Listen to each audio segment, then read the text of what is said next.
మైథిలి మీ తమ్ముడు. ఎన్నిసార్లు ఫోన్ చేసినా ఫోన్ తీవేంట్రా? ఇప్పుడే వాడిని తీసుకొచ్చేసేవేంటి, అది ఇక్కడికి? వీడు మాత్రమే కాదు, నువ్వు కూడా రేపటి నుంచి ఇంట్లోనే ఉండాలి. ఏంట్రా కొత్తగా ఆర్డర్స్ వేస్తున్నావు? మన ఇంటికి వెళ్ళడానికి నీకేంటి ప్రాబ్లం? ఒక చిన్న ప్రాబ్లం. అదే ప్రాబ్లం ఏమిటో చెప్పు. పూజ కనిపించట్లేదు.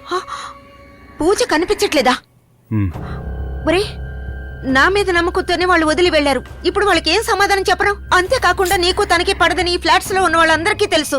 తనకి ఏదైనా జరిగితే మనల్ని అడుగుతారా?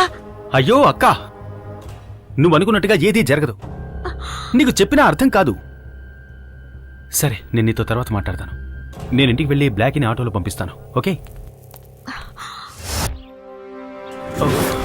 ఏంటి ఎంతమంది పోలీసులు ఉన్నారు? వీళ్ళ కళ్ళు కప్పి బ్లాక్ని ఎలా తీసుకురావడం? వాడు ఖచ్చితంగా ఇక్కడికే వస్తాడయా. ఎలాగైనా వాడిని పట్టుకోవాలి. ఇక్కడికి వస్తాడని ఇన్ఫర్మేషన్ వచ్చింది.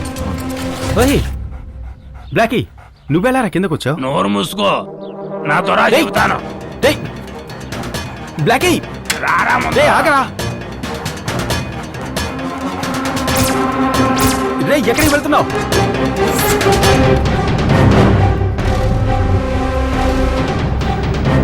ఇక్కడికి ఎందుకు తీసుకొచ్చాడు?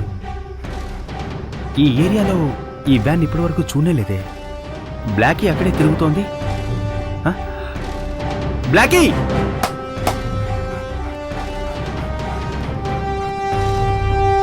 కమాన్ కమాన్ కమాన్. లోపలేముందో నువ్వే వెళ్ళి చూడు. వీడా పూజని కార్పెట్లో కిడ్నాప్ చేసిన వాడు కదా? వీడిక్కడేం చేస్తున్నాడు?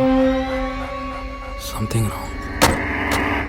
Blackie, come.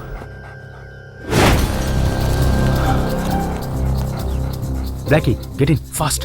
ఆటో ఏంటి, కాల్ టాక్సీ పిలవచ్చు కదా. అక్కడ అక్క పిల్లలు ఒంటరి పార్లర్లో ఉన్నారు. నేను రావడానికి కొంచెం లేట్ అవుతుంది. అప్పటి వరకు నువ్వే వాళ్ళని చూసుకోవాలి. ఓకే ఓకే, అర్థమైందా? ఇంకా ఎక్కడికి వెళ్ళాలో చెప్పలేదు కదా సార్. అదంతా వీడు చూసుకుంటాడు, మీరు బయలుదేరండి. ఇదే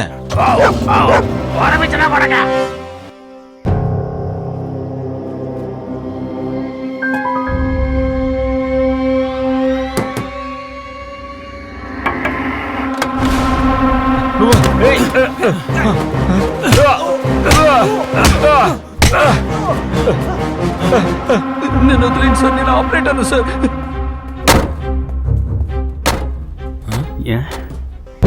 ఏమిటిది? బయట నుంచి చూస్తే ఓల్డ్ వ్యాన్ లా ఉంది. లోపల సెటప్ అంతా పూర్తిగా మారిపోయింది. కెమెరా ఫిక్స్ చేస్తున్నారు.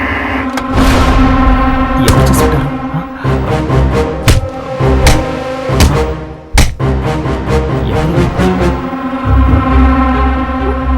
హే పూజ, హే, నువ్వు ఎక్కడున్నావా? ఇప్పుడు చెప్పు, ఏమైంది? నటించుకో. నీ వల్ల నన్ను కిడ్నాప్ చేశారు. ఇప్పటి వరకు నీ బ్లాక్ వల్ల సమస్య. ఇప్పుడు చనిపోయిన సమ్ ఎవరో అమ్మాయిని నగ్నంగా వీడియో తీశాడట. దాని గురించి నన్ను ఎంక్వైరీ చేస్తున్నారు తెలుసా? ఏదో టీవీడీ అది ఇది అంటున్నారు. అసలు ఏం జరుగుతుందో నాకేం అర్థం కావడం లేదు. దీనంతటికీ మూల కారణం నువ్వే. నాకు దీనికి సంబంధం లేదే. అనవసరంగా వాగొద్దు. కాదని చెప్తున్నాను. ఇప్పుడు చూడు, మన ఇద్దరిళ్లలో ఏం చేశారు? కెమెరాలు పెట్టారేంటి? కొట్ల విప్పది. సరే, నిన్నేం అడిగారు? శామ్ గురించి అడిగారు. ఆ తర్వాత ఒక అమ్మాయి గురించి. ఇదిగో ఈ అమ్మాయి. శామ్ ఈ అమ్మాయిని నగ్నంగా వీడియో తీశాడని, అందుకే ఆ అమ్మాయి చనిపోయిందని నాతో అన్నాడు. ఆ డీవీడీ గురించి కూడా నేను ఎంక్వైరీ చేశాడు. శామ్ కు జెనిఫర్ కు ఏంటి సంబంధం? ఇప్పుడు అర్థమైంది. ఆ డివిడీలోనే ఏదో ఉంది. నాకు బాగా ఆకలిస్తుంది. ఉండు.